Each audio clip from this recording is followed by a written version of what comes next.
Hello, everyone. Welcome back to your Emotional Support Podcast, the place where we talk about self-worth, emotional wellness, healing, and all the weird little human experiences that somehow connect all of us. I'm your host, Noelle Rizzio. Today's episode is one that honestly surprised me a little. We're talking about going back to your hometown and why it can feel comforting, emotional, beautiful, painful, healing, and triggering all at the same time. Because if you've ever gone back home after being away for a while, you probably know what I mean. So maybe you drove past your old high school. Maybe you saw the grocery store where your mom used to shop. Maybe you ran into somebody who you haven't seen in 15 years. Maybe you sat in your childhood bedroom and suddenly felt 14 again emotionally, even though you're a fully grown adult paying taxes and scheduling your own dentist appointments. It's wild how quickly our nervous systems can travel back in time. Recently, I experienced this myself. I went back on Tuesday to Bloomington Normal, Illinois, to present at the Illinois State Board of Education Wellness Conference. And I was actually excited and looking forward to going back. I was looking forward to eating at my favorite restaurant, driving by my high school that's now a middle school, and just, driving past some other old haunts. And unfortunately, that is what I found. Haunts, ghosts of my past that I really wasn't ready for. Now, I have obviously done a lot of work on myself since I left Bloomington Normal. And I'm a very different person than I was when I left over 25 years ago. But what I didn't fully expect was how many emotions would come flooding back. Some beautiful memories came up, don't get me wrong, but so did some really painful ones. I forgot how painful living there was and how many actual painful things I went through. This brought back old insecurities, old versions of myself, and old feelings I thought I had completely outgrown. And honestly, it really caught me off guard. So today I wanted to talk about why this happens, why going home can impact your self-worth so deeply, and how to emotionally prepare yourself if you're heading back to a place that holds pieces of your past. Because home is complicated sometimes, and your emotional reaction to it makes sense. So this might not be for everybody, right? Some people live in the same town they grew up in and everything is wonderful and fine. But there are those of us that left, and maybe we left for a reason. And for whatever reason, we have to go back. Maybe our family still lives there, or, like in my case, I went and presented at this conference, okay? So this is for you. And if it doesn't apply to you, maybe just listening and being aware of this might help you if you do run into somebody who hasn't been back home for a while. So why does going home feel so emotional? Our hometowns are rarely just physical spaces. They're emotional landscapes. They hold memories, identities, family dynamics, heartbreaks, friendships, rejection, comfort, loneliness, belonging, embarrassment, joy. I could go on. Your hometown often contains the earliest version of who you believed yourself to be, and that is important because self-worth starts forming very early. The messages we absorb as kids and teenagers don't just disappear because we became adults. Sometimes they quietly stay stored in the background until something activates them again. And being back in familiar environments can absolutely activate them. You can walk into a room and suddenly remember exactly how unseen you felt there. Or you can smell a certain smell and immediately feel safe and loved again. Our brains and nervous systems are deeply connected to memory. I'll tell you, when I walked into that restaurant that I loved, I worked there, I ate there all the time. It was so great. It was right across the street from my high school. And when I walked in to get my takeout, it was like nostalgia hit me, but in the worst way. When you go back home, your body may start reacting before your logical adult brain even catches up. And sometimes that reaction can feel really confusing. You think, why am I emotional right now? Why do I suddenly feel insecure? Why do I feel small again? I thought I moved past this, which is what I thought to myself 100%. But healing is not the same thing as erasing. You can absolutely grow, heal, and build a strong sense of self-worth and still feel emotionally revisited when you go to places connected to your younger self. That doesn't mean that you failed. Because that's kind of what I thought at the moment. I was like, wow, I really thought I got past all this. Now I'm back where I started. It doesn't mean that you failed. It means that you're human.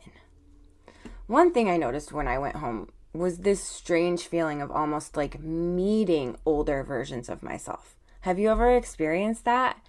You're driving around and suddenly you remember, oh my gosh, I used to feel so alone here.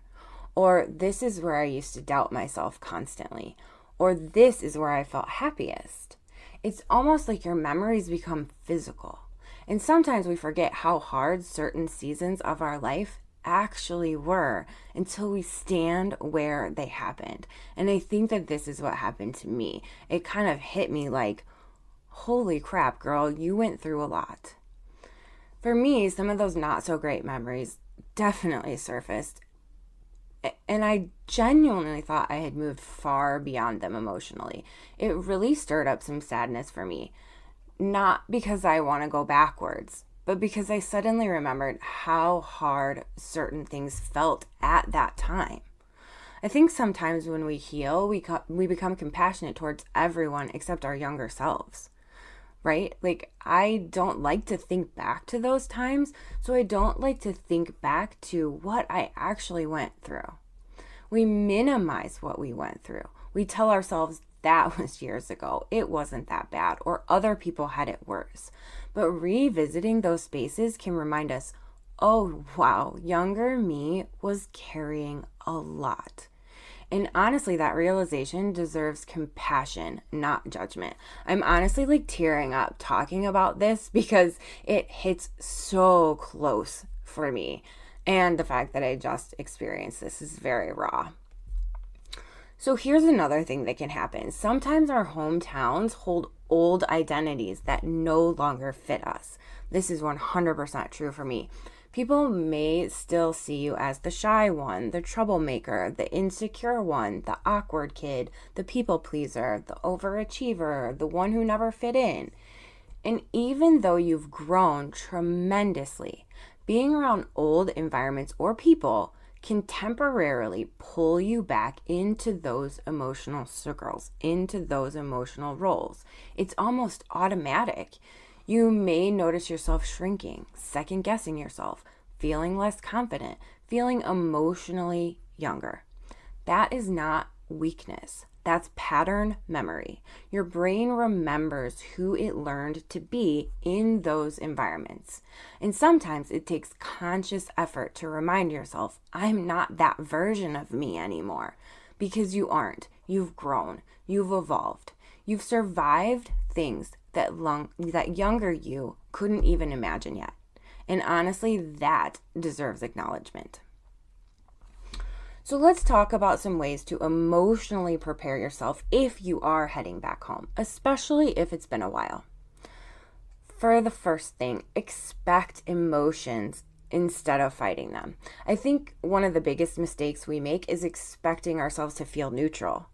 That is exactly how I expected myself. Like, I expected myself to feel neutral, but also like kind of good, nostalgic, listen to some Counting Crows on the way. But home is rarely neutral. So instead of saying, I shouldn't feel emotional, try saying, it makes sense that this brings things up.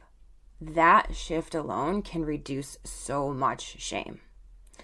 The second way is to ground yourself in your current identity. Before you go, remind yourself who you are now, not who you were there, who you are now. Maybe journal beforehand. Make a list of things like what you've overcome, how you've grown, what you're proud of, what your life looks like today. because your hometown may remember an old version of you, but you do not have to move through the world as that version anymore. The third one is to protect your emotional energy. You do not need to attend every gathering. You do not need to revisit every place. You do not need to explain your growth to people committed to misunderstanding you. I'm going to read that again. You do not need to explain your growth to people who are committed to misunderstanding you. Sometimes protecting your peace is the healthiest thing you can do. Think about, like, if I go back and drive by my ex-boyfriend's house, yeah, there might have been a lot of memories there, but there was a lot of bad shit that went down there too. Honestly, self-worth often looks less like proving yourself and more like preserving yourself. Also, build in emotional recovery time. This one is huge. If you're going home for a visit, try not to overschedule yourself afterward because emotional processing is exhausting. Even good trips can stir things up. Give yourself time afterwards to decompress, rest, journal, go for a walk, talk to someone safe, process what came up. You don't have to immediately snap back emotionally. I had the afternoon free when I left in the morning because honestly, like I had like, oh, I should walk around like downtown and do this and that. But in the morning when I woke up, I just wanted to leave. I just wanted to get out of town. So I did, and I came home, and then I had the afternoon free to just be at home in my safe space by myself and kind of process through those emotions that were really exhausting for me. The last thing I want you to try to do is notice what still hurts without shaming yourself. Sometimes going home reveals wounds that still need attention, and that's okay. Actually, that awareness can be incredibly healing because you can't care for wounds, you can't care for wounds you refuse to acknowledge. Maybe going home showed you still struggle with feeling unseen. You still crave approval. Sorry, that's my dog whining in the background. You still carry grief. You still feel rejected in certain ways. That doesn't mean you're broken. It means you're still human and still healing. And healing is layered. So I also want to say this. Going home is not only painful. There can also be incredible beauty in it. Sometimes you remember where your resilience started. That happened for me. Who loved you well? What shaped you? And how far you have come. Gosh, I'm going to start crying again. Sometimes you realize I survived that version of my life. And honestly, there's something deeply powerful about recognizing your own growth in the exact place where you struggled. You may walk through your hometown and realize I am not the same person anymore. Not in a sad way, in a strong way. And that matters. And I'm literally saying this to you guys with tears rolling down my face. So, if like me, going home recently stirred up emotions for you, you're not being dramatic. You are not weak, and you're definitely not alone. Places carry emotional weight, and sometimes returning to them connects us with parts of ourselves that we haven't visited in a long time. Some of those parts need comfort. Some need closure. Some just need acknowledgement. But all of them deserve compassion. Your self-worth is not defined by who you used to be in those spaces. It's defined by the person you've continued becoming since then. And honestly, the fact that you've grown enough to recognize these emotional patterns at all says a lot about your healing. Thank you so much for being here today and for spending part of your time with me. If this episode resonated with you, send it to somebody who might need the reminder that going home can be emotionally complicated, and that's okay. I am so glad that you're here and you came with me today. I will talk to you next time.